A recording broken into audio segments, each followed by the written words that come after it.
What is up, YouTube? It's the Young Tooth Truth, and I got a dreadfully long video for you today. I'm sorry, I try to be concise and to the point, but there's a lot of information that I really want to put out there. This is going to be a follow-up video to one that I did probably 2 years ago, which was a comparison between the Stribog and the Scorpion. Since then, I've had a lot more experience with some different things, which I'll get into in just a second, as well as the introduction of the Nexus. And basically, I've more or less reversed course on my position, and I'm going to explain why. So today I'm going to be talking about the OEM Scorpion, the Nexus Evo, as well as the Stribog, the A1 Stribog A1 Gen 2 and Stribog A3, SP9A3, excuse me, which is the roller delayed version. Now I'm not going to discuss the 10 millimeter version because I haven't had my hands on that. But I got quite a bit to say about the roller delayed Stribog because of my experience with that. Well, we'll get into that. Anyway, for those who are the TLDR, I'm going to go ahead and tell you my thoughts initially. If you don't feel like watching the whole video, me personally, I would pick the the Stribog A1 Gen 2 over the OEM Scorpion, and I would pick the Nexus Evo over the Stribog, and I would pick all of them over the roller delayed SP9A3, and that's just because of my experience with that. But starting with the Stribog A1 Gen 2, it's a lovely gun, great shooter, very reliable. What I like most about this is the fact that you can buy a lingle lower for it, which means it will take the Scorpion mags, which are awesome, so the mags are interchangeable between these two. You can add your own grip, add whatever trigger you like in there, as well as the controls on it are AR style, so it's all very familiar to you. This, however, does have the mag release right here at the bottom, which I actually prefer over on the top.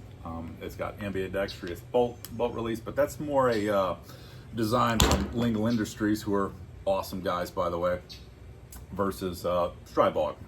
So you will have to put a little bit of money into it if you like those features. But I do like the fact that the aftermarket does have that available.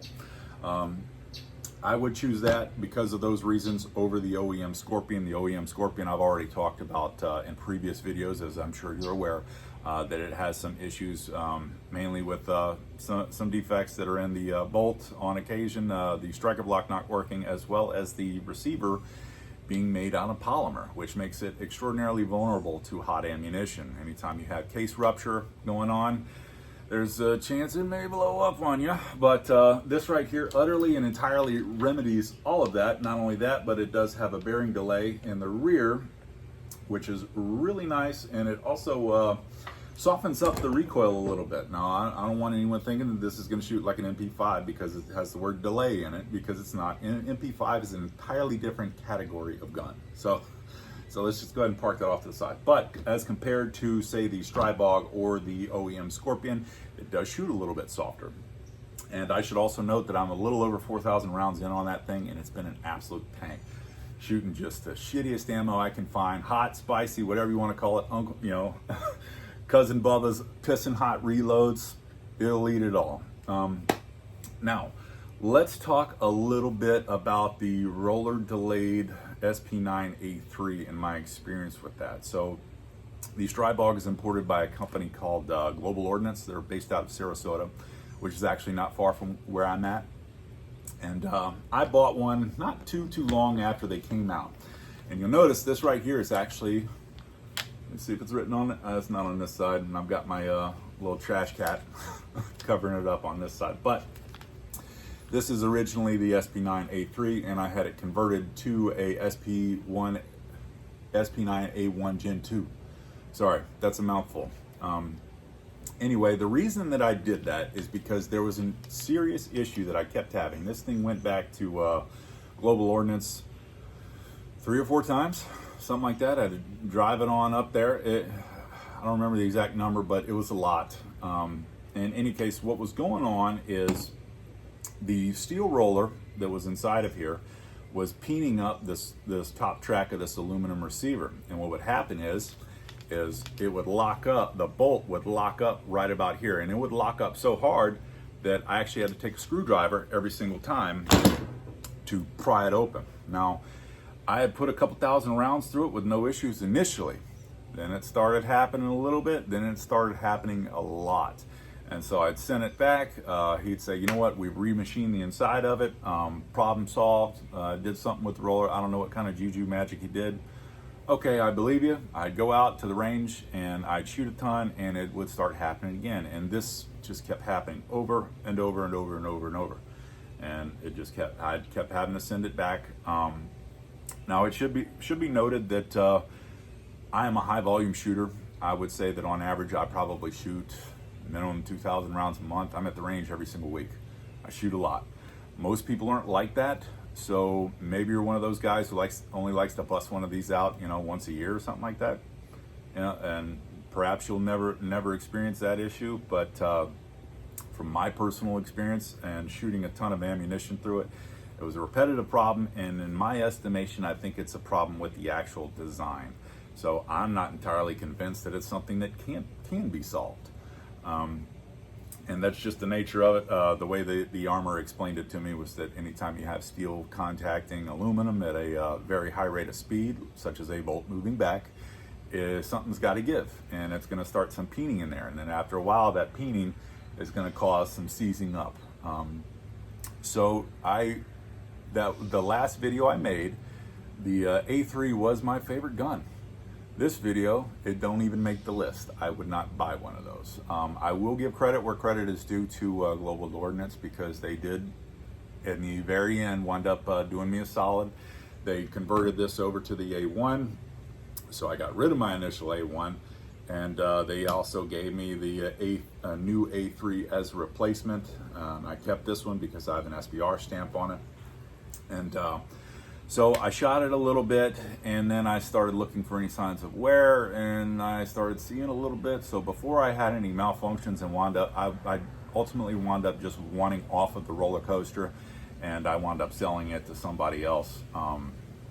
It wasn't working. I'm not saying I sold anyone else a lemon, because up until the point that I sold it, it was firing fine. But just some of the things that as I was looking around the receiver, kind of made me a little nervous. So I was like, you know what, I'm just going to offload this thing, and on the event that this winds up being an issue again, I don't want to go through all that. But for that reason, I don't think that the roller delay design in the SP9A3 is a very good one. And I'm sorry, Jaro, you're a good dude. You've always been a stand-up guy, and you know your customer service is great. But I think it needs to be brought back to the drawing board on that.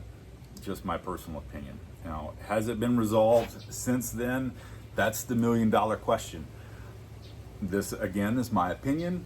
I don't believe it has been, just because of the fact that as recently as this video, 2.5 months prior to this video being made, I was doing some research just earlier this morning, and there are other guys saying that, hey, I'm having my bolt lock up just before it hits the breech face, and I got to mortar that thing open, you know, with the, you know, pry it open. And then in the comments section, yeah, I'm having that same problem too. Yep, me too. It is a widespread issue. So if you're looking to gamble on that, on getting that roller delayed action, just know that it is a gamble. So that's on you. You can't, if you're watching this video, you can't say that you hadn't been told. But between let's go ahead and park the roller delayed Stribog off to the side. Between the three, I will say the three of these, even though I only have two guns in front of me, the Stribog, Stribog blowback, the Nexus bearing delayed, and the original OEM Scorpion. I would say in that order, I would do Stribog, A1 over, I got too many numbers in my head. Sorry about that. The Stribog over the OEM Scorpion, the Nexus over all of them, in that ascending order, I guess. The Nexus is a fantastic gun. It's been an absolute tank. It's a pleasure to shoot. This one right here has some really nice features, maybe not necessarily out of the box, but you know what? Once you throw a nice little G trigger on that guy after you have a lingual blower put in there, it is a hell of a lot of fun. And the OEM Scorpion, I don't really need to cover any of that because you already know some of the issues going on with it. Some manufacturing issues going on with the bolts, allowing for out of battery detonation, as well as the polymer receiver being made of polymer, which makes it, as it's direct blowback, means it's vulnerable to hot ammunition and case rupture. I'm sure you've seen it in the Reddit comments if you've taken a look, well, anywhere. But yeah, so that's kind of where I stand now. I hate to. I'm really not trying to trash. Certainly not trying to trash global ordnance, even though it's been kind of contentious at times with the armor there. In the end, they wound up doing me right, and I'm certainly not trashing the Stribog as a whole, because this gun right here's been fantastic. It's also equally reliable, but there definitely needs to be some new designs coming out from them that maybe remedy that issue. So who knows, maybe somebody from GO or Jaro, if you want to pipe up in the comments and kind of address it, feel free. I'd love to hear from you. But anyways, that's my thoughts. I appreciate you watching, and if you're on the fence between any of these guns, I really hope that helps. And if you have any other questions or anything like that that you want to know, I'm pretty responsive in the comments. Just let me type something in there, ask me a question, and I'll be happy to get back to you. Thanks for watching, guys.